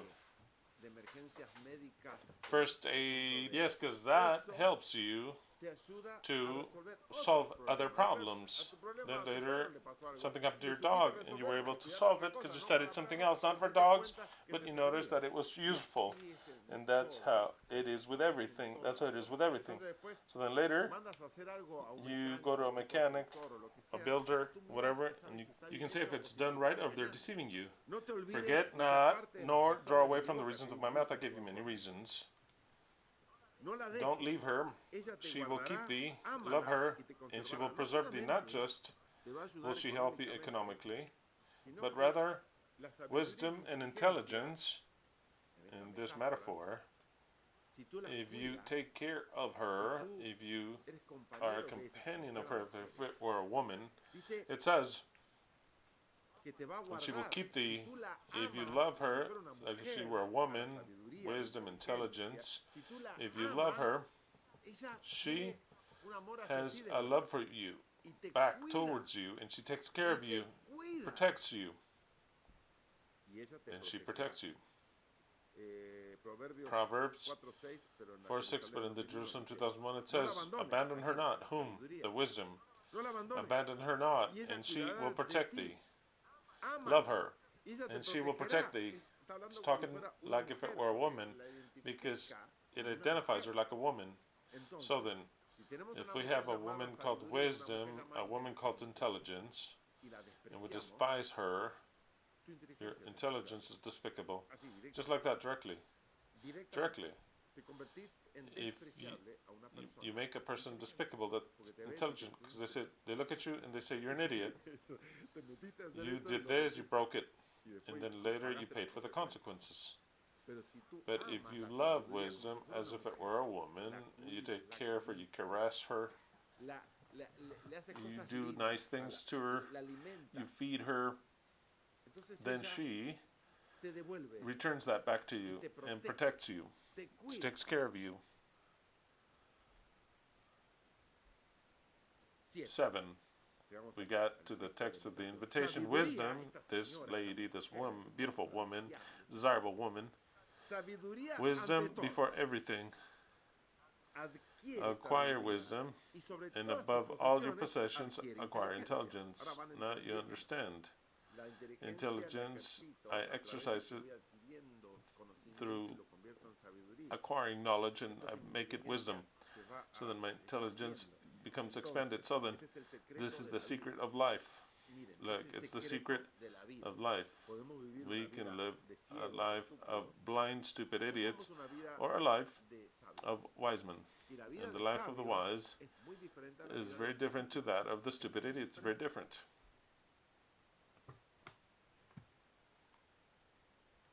Look at how this text says, which is the one that I chose for the invitation. I'll read it in 3 different versions. In the Jerusalem 2001, always Proverbs 4:7, right? Jerusalem 2001. The beginning of wisdom. Did you know that that's how the text actually says? That is it's as if to say the beginning of wisdom is the fear of Yahweh. Well, here it says exactly the same thing, except that it gives something else. The beginning of wisdom is in acquiring it. Solomon now touches on another side of the beginning of wisdom. First, it says the beginning of wisdom is the fear of Yahweh, that we have to have lots of fear of the dragon, of not becoming the dragon, nor worshiping the dragon, nor to have faith in the dragon, nor to become the dragon. Now, also it gives us a different principle. The beginning of wisdom is in acquiring it. Of course, don't expect to be wise if you don't buy wisdom. The beginning of wisdom is in acquiring it and acquiring intelligence with all of your fortune. It's very good. It says that everything that you have, place it like an investment for wisdom. The beginning of wisdom is to work to acquire it. Spectacular also, because you have to work to acquire it. It's not easy. It's not just to listen. Well, let's start with listening. If you don't listen, obviously you're not going to acquire it. But starting with, how do I acquire it? With the knowledge, and I start to practice it. The beginning of wisdom is to work to acquire it. It's a job. And thus, in the cost of everything you possess, may it cost whatever it may cost, procure to acquire prudence, which I would call intelligence. In the text that I had placed, I read it already from the Spanish RV 1960. Although it may not say the beginning of wisdom is, even if it doesn't say that part, I love that for it to say wisdom above all else. I understand that the text doesn't say that, but it says that the beginning of wisdom is to acquire wisdom. Wisdom above all else, acquire wisdom. And above all of your possessions, acquire intelligence. That text is marvelous. That's why I chose it for the invitation. 8. Exalt her. She's a woman. It's a woman that will accompany thee or abandon thee. When wisdom abandons you, that you can divorce her, you become, instead of a divorcee, a stupid idiot. That's the way it is. If wisdom abandons you, you become a stupid idiot. If wisdom, that beautiful woman, accompanies you, you're a wise man. Exalt her. Do not despise her. There are better translations that I'll read now. Conquer her. Seduce her. What do you do with a woman? You seduce her. Win her over. Win her love. And she will make you noble. That noble is of honor, of novelty, of glory. If you seduce that woman, win her over, which her name is wisdom, she will make you a type of nobleman. Embrace her, she will make you rich. What better promise do you have? There isn't any. There's no wise man that is poor. When we talk about riches, we're not just talking about, I'm not referring to what's material, but I'm referring to a rich person like you. That is what's important. You as a person, if you feel that you're rich, is that you have everything that you desire. But above all else, wisdom. In the Torres, in the Spanish DHH 2002, love her. Instead of making her great, it says love her. And she will exalt thee. Embrace her and she will honor thee. Spectacular. What do we do with wisdom? Wisdom is a woman whom we should conquer, we should love, seduce, give her glory and honor. Wisdom, and embrace her. Win her over, love her. If that is in your life, then you start to be a wise person. If that is not in your life, then you're already stupid either way. An idiot. He says, do you have to use those terms? Those are the antonyms of wise men. The Bible says you're either wise or you're a fool. There's no turn of the page. There's no turn of the page. It's not a neutral point saying, oh, he's a very good man. Is he wise? No, he's not. So then what is he? You already know. He's an idiot. There's no turn of the page. So then we don't want to be idiots. We don't want to be idiots. We were born stupefied. We were born stupefied because our parents lied to us. They lie to us in school, in the churches they lie to us, the government lie to us, Yahweh lie to us.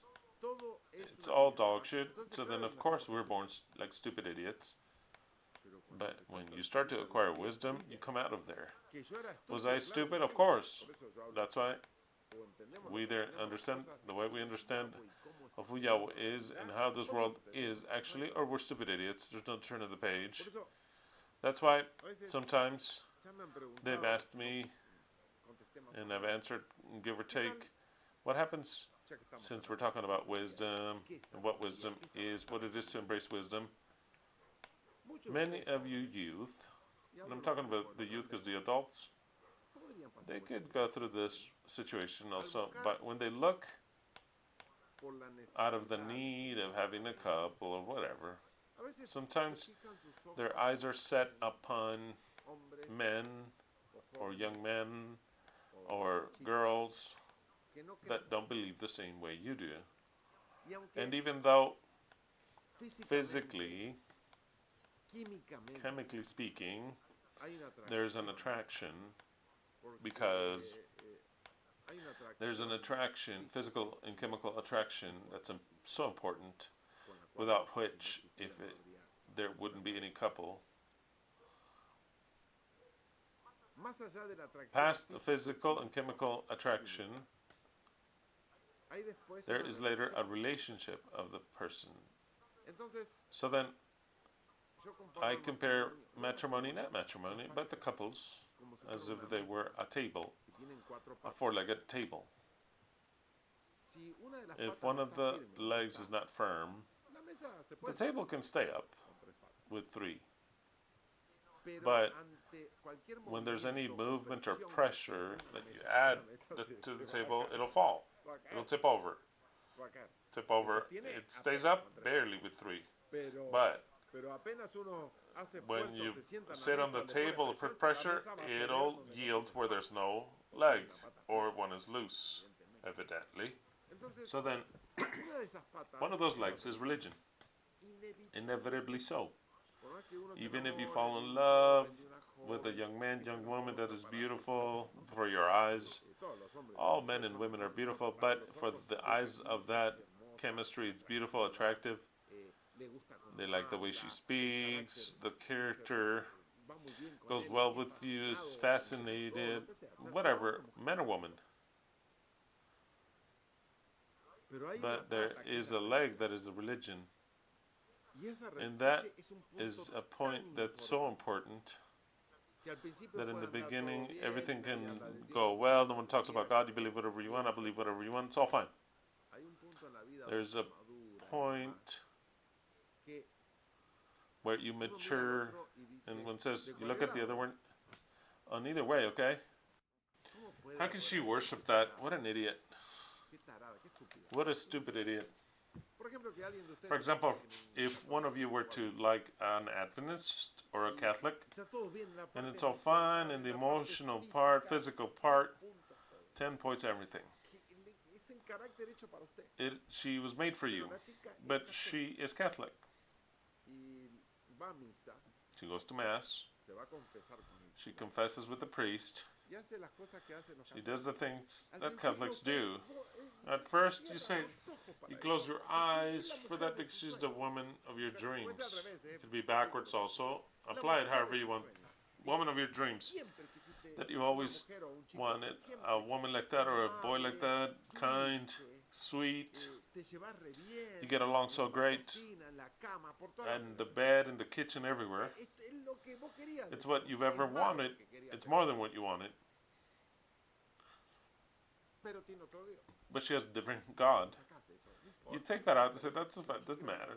I want the tolerance. Tolerance is a very strange word. It's not acceptance, it's to tolerate something. It's different to you that you make an effort to, okay, I'm going to tolerate it. There comes a point in which the human mind sees that boy or young girl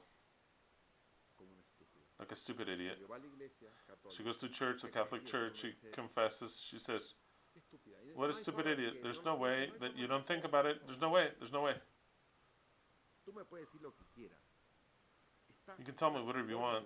It is a formula for failure. There's no turn of the page. No matter how horny you are. That's what happens to the youth. That they close in on the sense of reason. Intelligence fucks off. Wisdom is non-existent. Because there's a female or male that you like. And a pair of tits holds more than a pair of horses. The torque, the sexual force. The youth don't care about anything else because they no longer think. It's kind of like when the dog is in heat. They could care less, like, here's your food, hey. No, there's a female dog that is in heat. It is the nature, and that chemical passion is stronger than reason. And that's what takes place. And it's a formula for failure. Not in vain is it written in the Bible, and it's not that I'm saying because the Bible says no. Because I bring you things that the Bible clearly says, and I can see it in IRL. Do not become in an unequal yoke, bonded with someone. What does that mean? Well, we have to see what the figure is. The figure is 2 oxen. One could be very young and strong, and the other one that is old and lazy, doesn't want to work, and you make them pull together. They can't work together. One wants to pull, the other one doesn't want to pull. One wants to pull that way, the other way. It's a disaster. Nobody uses oxen now. I'll use a motor since we're talking about mechanics. I have 4 cylinders. One of them is not working. And the car starts to go, it's all trembling. 4 cylinders, let's go to 8 cylinders. I have 8 cylinders. But there's one that's not working. The motor trembles all over the place. I cannot accelerate. It does noises, vibrations. It's horrible because I don't have all the cylinders working together, firing at the same time. Do you understand what I'm saying? So then, no matter the sexual passion of the moment, no matter the mysticism of the romance that all the youth have, because there is an attraction that Yahweh has placed that is stronger than reason. We all know that. We all know that. It's stronger than reason. It is a recipe for disaster. Not just religions. Simple things such as that one is a flat earther and the other one is a globehead or heliocentric. You say that, who cares? She cooks for me. We go to bed, we sleep together, we go out. But of course, but she lives in a world that is a ball that spins, and you live in a flat earth that is still. That you can put it to the side like an elephant in the room that you want to look at.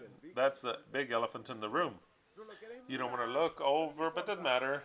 There comes a point when you get together with friends, you talk about flat earth, and she says, what, these idiots, where do they live? Whom did I marry? Some idiot.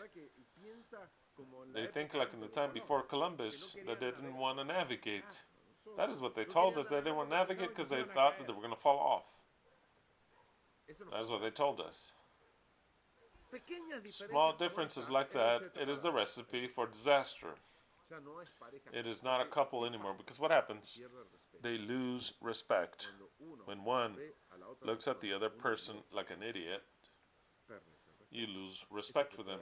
That can be seen in medicine and health.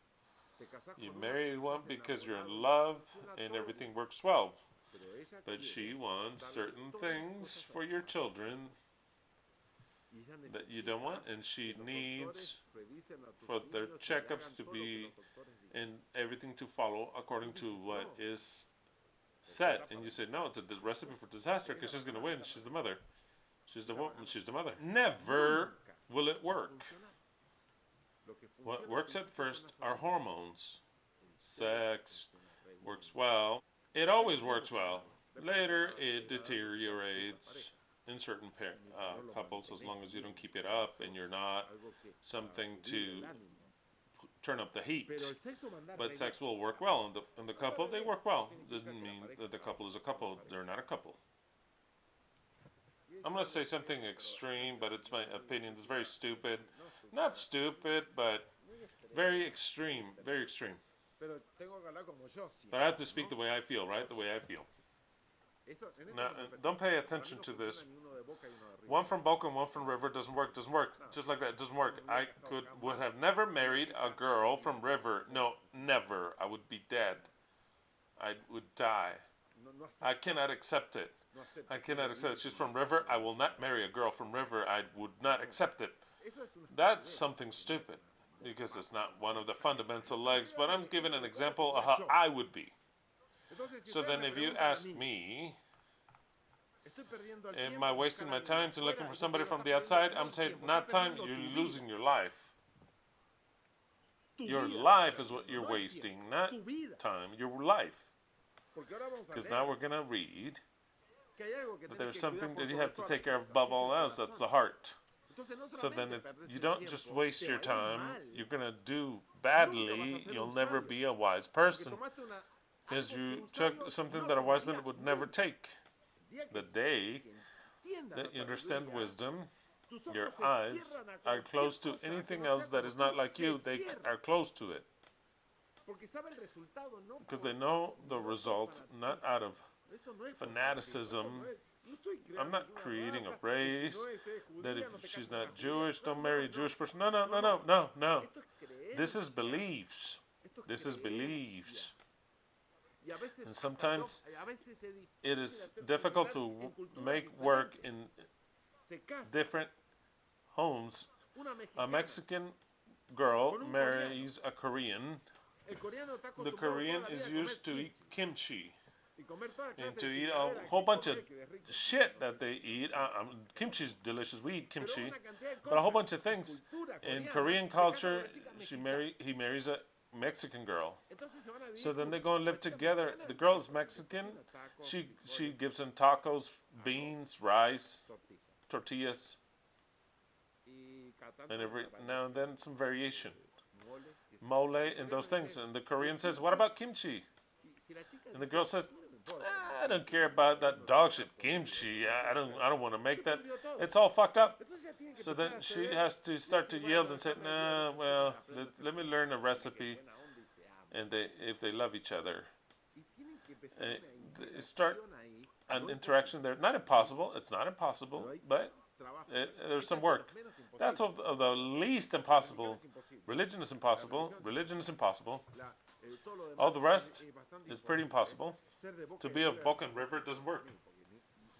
If one's from Boca and one's from River. No, I'm not going to say anything. I'm not going to say anything. I don't want to say anything. Now, taking that out. But in the cultures, it is difficult. Not impossible, but difficult. It is difficult. I've known many people that have told me of a specific culture. They're like, I'm sick of eating beans and rice. I can't stand it. And that's all this idiot knows how to make. And you say, the teacher, she doesn't want to. She doesn't want to because that's what she wants. Rice and beans and tortillas. That's it. It's over. Her grandma did that, and her great-grandma is rice and beans every day. Rice and beans. And some variation now and then. I ask her to make this. No, I don't want to make that. I'll go eat with my mom. I can't wait. I come to eat at your house. I love it. I've had so many cases like that. And it doesn't work. And then they get separated. Because neither of the two cultures wanted to interact or learn everything else of the other culture. Instead of making one food one day and interact, it would work that way. But the girls are not willing to change. And the boys, they're also not willing to change. They tolerate. And then there's tolerance. And when there's tolerance, there isn't a couple. I tell the truth. When there's a tolerance, it's not a couple. When I tolerate that he goes and plays soccer. No, fuck him off. Don't. You have to say that you like it. What do you mean that you tolerate it? I tolerate this. You tolerate that. So it's all tolerance. No, there is no love. There is tolerance. Tolerance. It doesn't work. A couple like that, it's never going to work like that. I tolerate these things. I tolerate these things. Doesn't work that way. You want a good couple? You have to actually get very good things. Very much in common. Religion is basic, fundamental. They can try it out.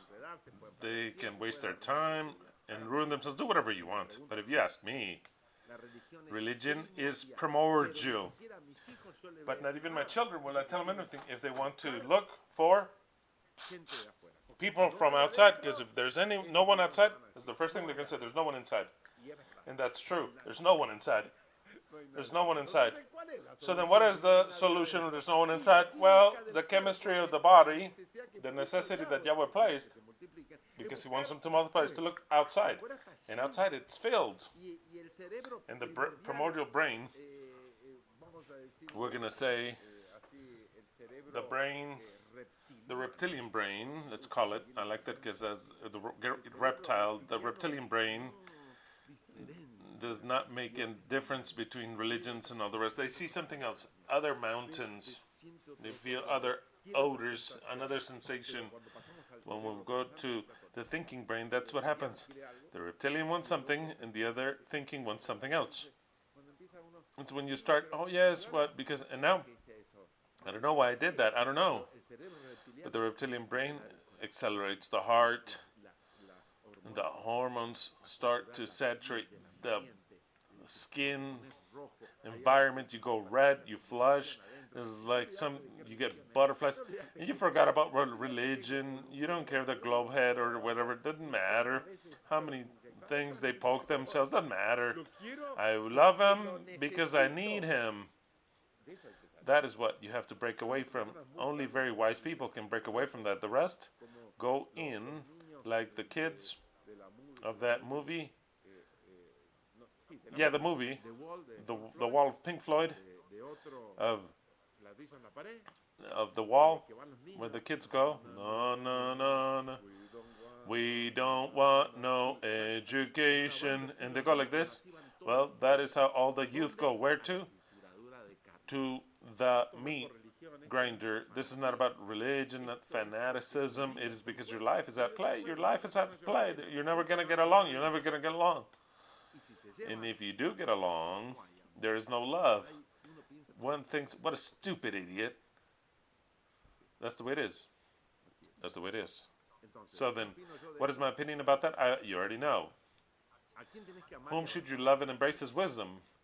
The more you embrace wisdom, the more luxuriousness and enchantment will embrace you, the one that Yahweh placed in us. So then, 8, and exalt her, and she will exalt thee. She will honor thee when you have embraced her.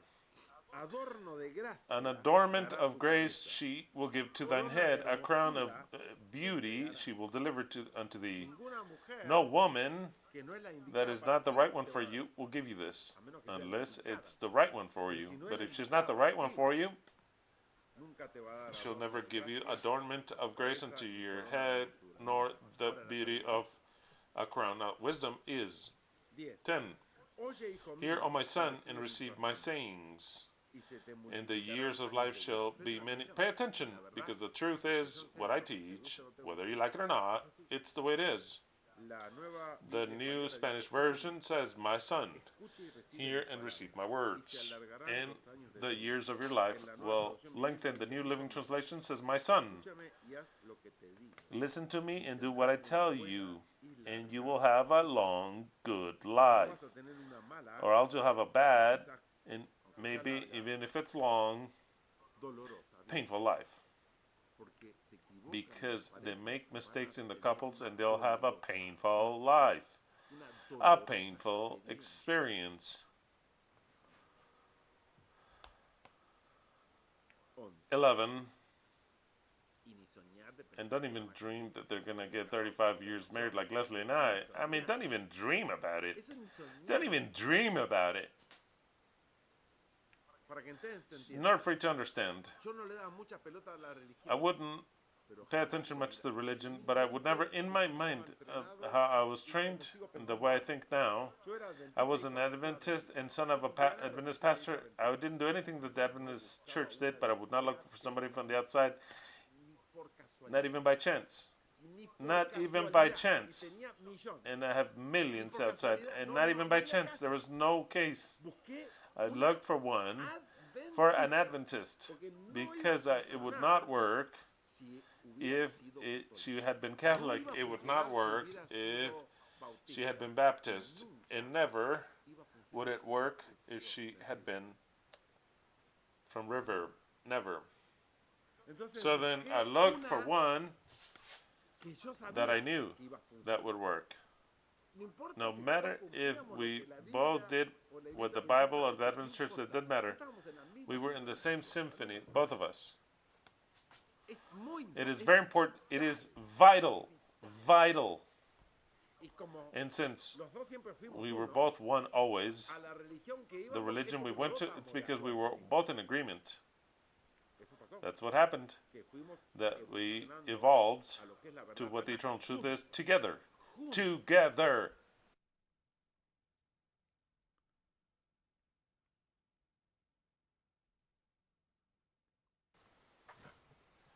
My son, receive my reasons, and years of life shall be multiplied, of good life, or else your years will be multiplied in a hellish life.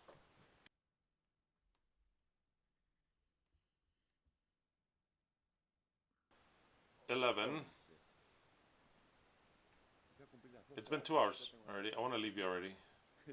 I want to eat pizza and watch. I think Racing is playing. I want to watch the game. They lost the first 3 games. Let's see how Racing is doing. They started 0 out of 9. We have 6 points at least. Let's see what Pro Miedos tells us. Racing with Argentina Junior 0-0. Wow, and then the chickens play. Very well. Yeah, I'm about to leave you. We are celebrating our anniversary. And to celebrate and the 35th anniversary gives me enough strength and experience and back to tell you what I tell you. Right, and authority. It's not some guy that is single or has 2 years that's been married, mind you. It's a guy that was married once in his life and that lives with his beautiful wife, and today is celebrating 35 years of marriage. So then if you want to be wise in something, don't look for someone that doesn't have your own religion. That's your religion. What is your religion? What you believe in. It's not the eternal truth to say the eternal. No, it's what you believe in. What you believe in is your religion. That is what your religion is. It's you. And Boca is part of your religion. It's all a religion. It's all, you're Argentinian. Because I made all of you Argentinian. So then your religion is also to be Argentinian. That's the way it is. That's the way it is. You were born again. You're born again. That is your religion. That is your religion. It's not the eternal truth. No, no, no.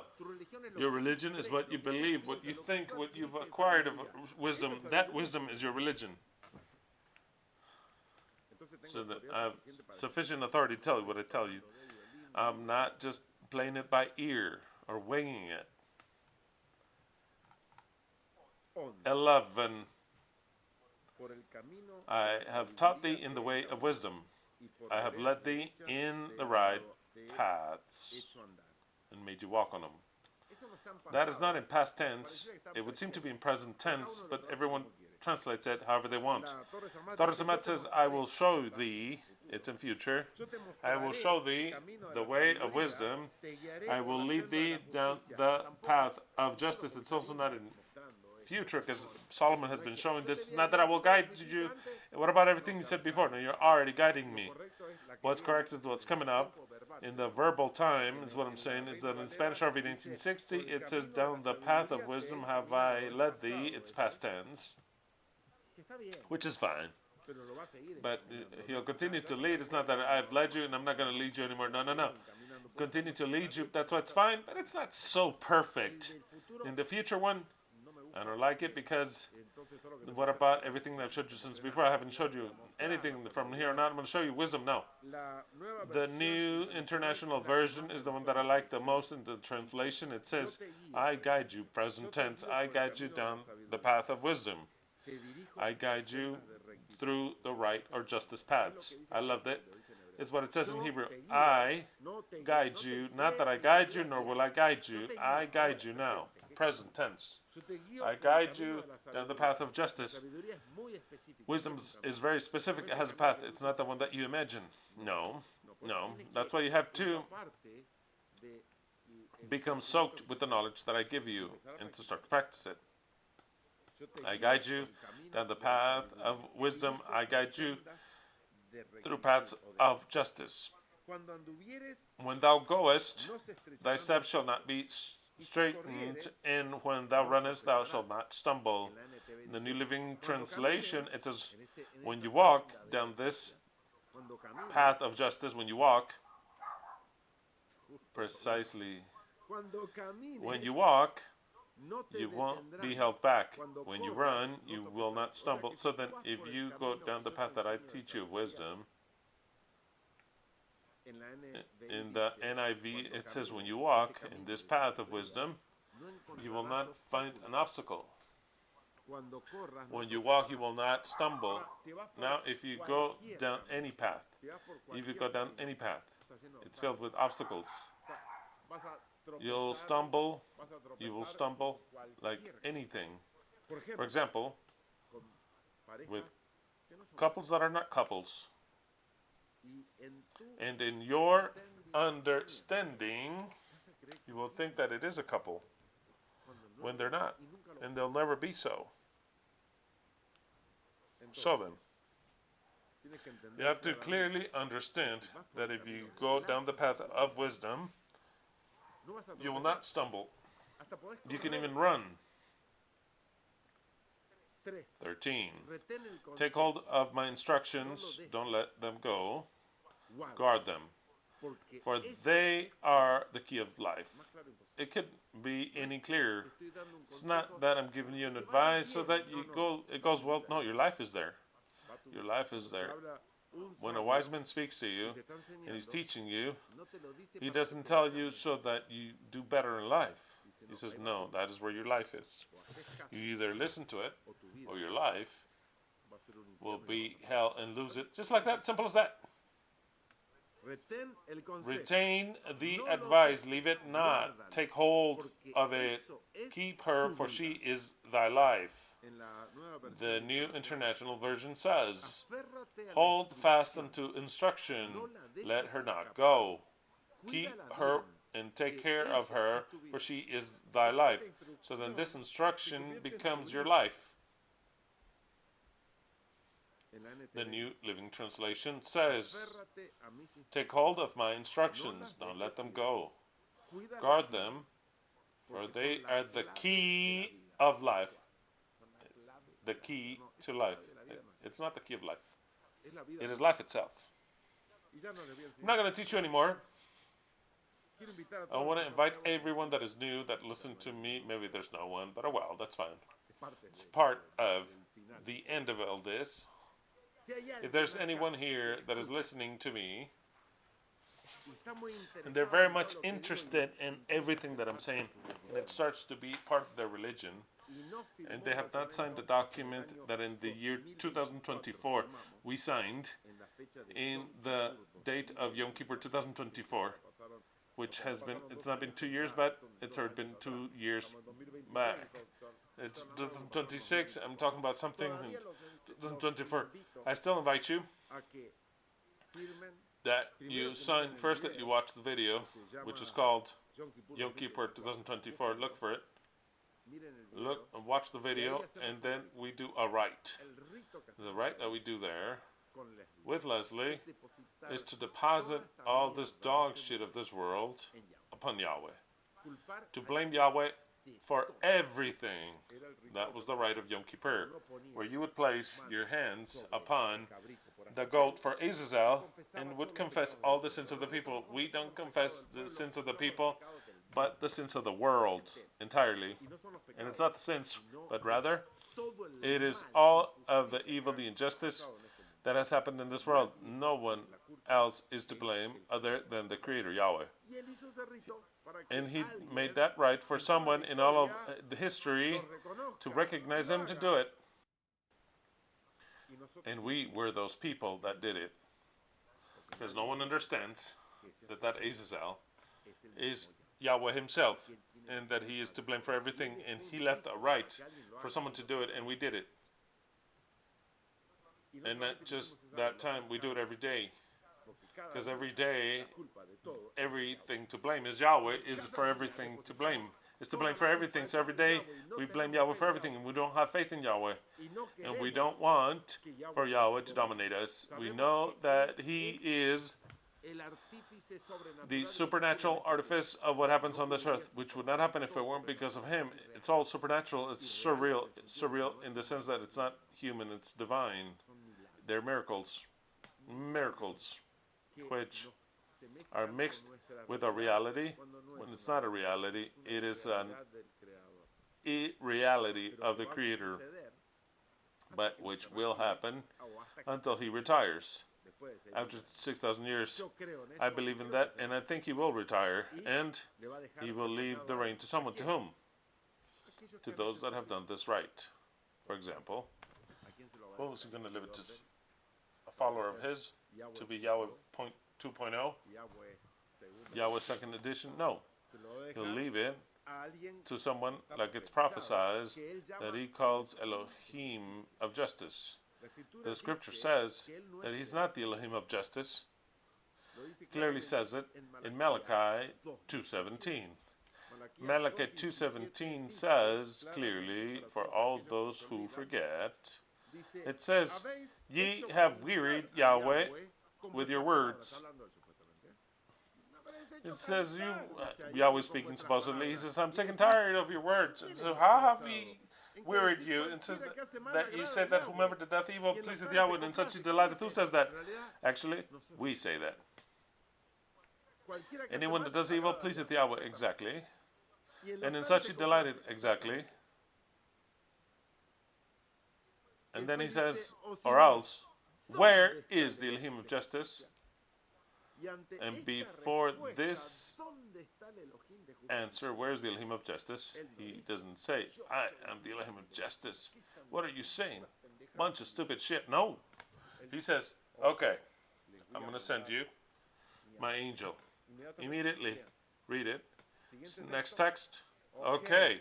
Here I send my angel, the angel of the covenant. He is the Elohim of justice, which means that Yahweh is not the Elohim of justice, which means that we are the only ones on all the earth that have understood Yom Kippur, that he is to blame for everything, and that there has to be an Elohim of justice. That Elohim of justice are all of us.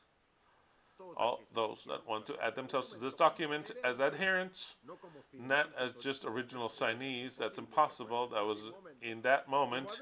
As adherents, I will add you to this document. And I'll add them in a list with which you adhere to what we did, even if it was 2 years ago, and if 3 years pass by, I'll still add you until the words are fulfilled. Once it's fulfilled, I will not have any more adherents. So then you've got all those crazies that listen, because we're all crazies here, that listen and say, you know what, I love that. Now I understand that I love it. I've lost the faith in God, because here we have no faith in God. So then if you lost the faith in God, you have found somebody to have faith in, which is the eternal truth. It's us and you. Lose the faith in God and have faith in us. So then if you still have faith in God, it's not the group for you. This group has no faith in God. We have faith in ourselves. Psalm 78, 1-2. New Living Translation. All my people, hear my teachings. Open your ears into what I'm saying, because I will speak to you through a parable. I'll teach you hidden teachings of our past. Suck at the liberty's breast, you will always carry her within your heart. They may corrupt you, you may forget, but she is always there. Semper Fi. The destiny is written by the Creator. The Messiah is human. The Messiah is here. The Messiah is the God of justice. The end is inevitable, no matter what you believe. It could either way, what you believe, don't believe, whom you worship, or whom you have faith in. The destiny is written. The end is inevitable. God, the new God, the true God, is Argentinian. Let's go the eternal truth.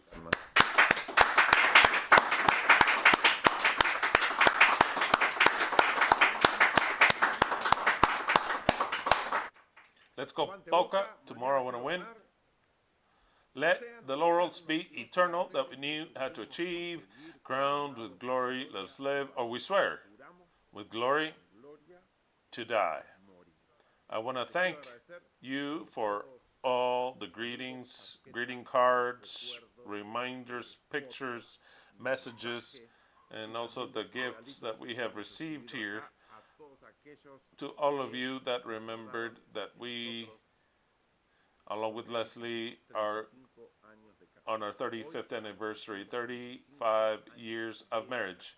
I married a marvelous woman, which is Leslie, and that she completely changed my life. But that from then on out, we started a union which ended up in the eternal truth. The eternal truth would not exist. None of this would exist, not even this man that speaks to you or that woman that you see, if it weren't because we got married 35 years ago. That point of union was necessary to fulfill this whole prophecy, which has a brilliant future for us. Brilliant. Even if it looks black. No. The black future, the dark God that guides it is Yahweh. But the future is not dark, but it's the eternal truth that is reigning. Hallelujah to every one of you. Don't forget to comment. Don't forget to give us like. I thank all those who faithfully give their tithes and offerings for this ministry. It is part of investing in wisdom. It is part of investing in your own destiny. So then, I thank all of you that are faithful, and those who are not faithful, You have to learn to do so. Hallelujah to every one of you. We shall meet again next Shabbat. We will now go eat pizza to enjoy our 35th anniversary. I love you, my love. Hallelujah to every one of you.